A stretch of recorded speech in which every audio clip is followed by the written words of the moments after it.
Très chers compatriotes, il vous souviendra que depuis son avènement en janvier 2019, à la suite d'un accord, M. Félix Tshisekedi Tshilombo n'a jamais organisé le symbolique défilé militaire dédié à la commémoration du 30 juin, fête de notre indépendance. C'est bien l'expression du mépris débordant qu'il nourrit contre l'armée nationale.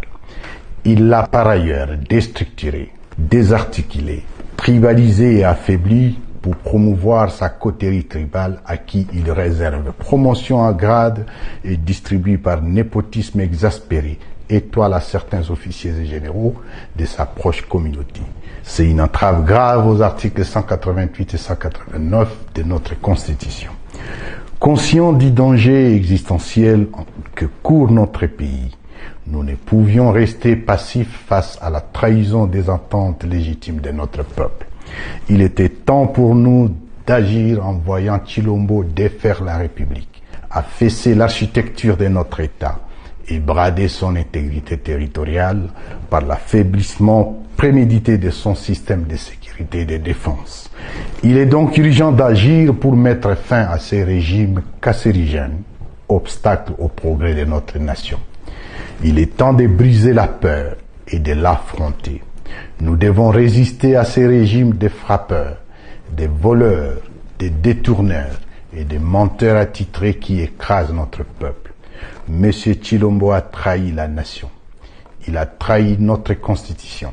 Il a trahi notre démocratie. Il a trahi notre peuple. Cet homme a conclu des accords alambiqués, à l'insu et au préjudice de la nation. C'est le cas du partenariat fumeux avec l'armée du Burundi et certains pays de la SADC, ainsi que l'utilisation comme supplétif des forces génocidaires FDLR. Comment comprendre qu'un chef d'État puisse négocier le déploiement des forces étrangères sur son territoire en uniforme des forces armées de la République démocratique du Congo et les préparer à attaquer d'autres pays voisins? Les Congolais ont-ils déjà vu depuis 1960 un de leurs chefs d'État se faire protéger par des mercenaires non autrement identifiés? Lui qui se targue des scores soviétiques imaginaires aux élections bâclées de 2023, aurait-il désormais peur de son propre peuple qui l'a tant plébiscité? Tshilombo est le plus grand commun diviseur et l'agent déstabilisateur de la sous-région des Grands Lacs. Il mène une politique étrangère erratique et belliqueuse qui se démarque dangereusement des principes fondamentaux de notre diplomatie qui veut un Congo, espace géopolitique procurant paix et stabilité panafricaine.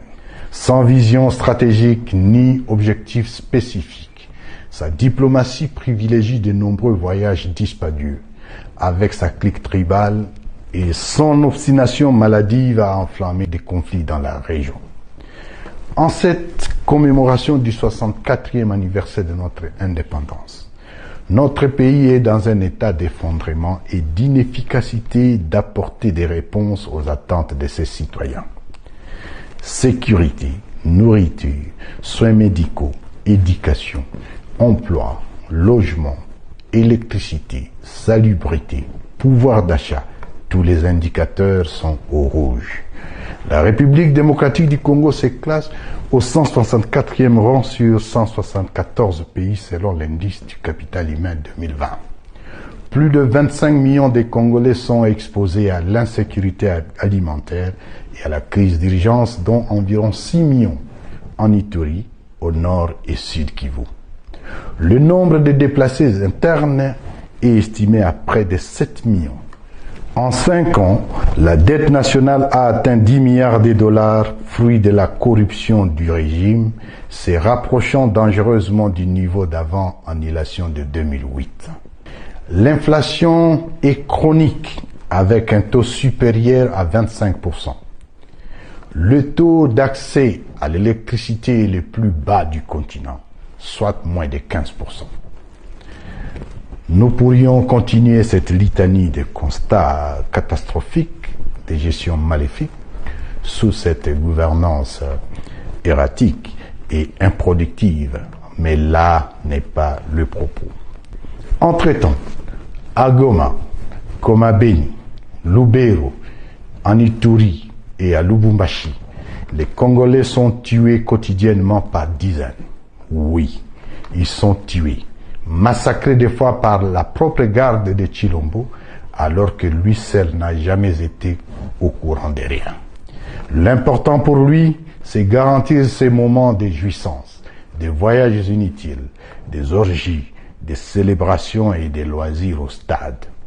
Ce pouvoir est patrimonialisé autour d'un chef qui se veut roi du Congo, entouré de sa mère, de ses frères, de ses cousins et de ses amis, sans compter la pseudo-union sacrée, son nouveau clan élargi au partage du gâteau Congo. Désormais, en République démocratique du Congo, ce sont des personnes insignifiantes et insensées qui occupent les devants de la scène au nom d'une écurie mafieuse. Seule cette oligarchie tribalo-mafieuse peut manger, boire, se soigner, se loger et vivre luxueusement au détriment du peuple qui, lui, manque de tout. Nous n'avons qu'une seule solution, le mettre hors d'état de nuire. C'est la demande sociale congolaise aujourd'hui. La lutte engagée doit être efficace, générale et totale. Il est vrai que mener cette lutte à partir des zones non encore libérées vous expose à la prison, l'exil ou à la mort. Prenez le courage pour votre pays. Personne d'autre ne le fera pour vous. Voilà pourquoi nous avons opté pour la résistance révolutionnaire. Nous sommes au temps d'engagement et de sacrifice. Prendre notre destin en main. Très chers compatriotes, l'ennemi commun de tous les Congolais, c'est bel et bien M. Tshilombo et son union sacrée pour la nation. Nous lançons un vibrant appel à tous nos compatriotes afin de mutualiser nos forces et nos efforts pour barrer la route au funeste projet de monarchisation de la République et à toutes les forfaitures en gestation de la part de Tshilombo et sa bande. Aux éléments des forces de défense et de sécurité, déshumanisés et clochardisés par Tshilombo, rejoignez la révolution. Elle est constitutionnelle. Rejoignez l'Alliance Fleuve Congo à travers sa force, l'armée révolutionnaire congolaise, ARC, à qui je rends hommage, à toutes les forces vives de la nation. L'exemple de nos pères de l'indépendance, à qui nous rendons un vibrant hommage pour leur courage héroïque. Mobilisons-nous pour sauver la nation. Tshilombo est affaibli. Il va partir, de gré ou de force, par la volonté populaire.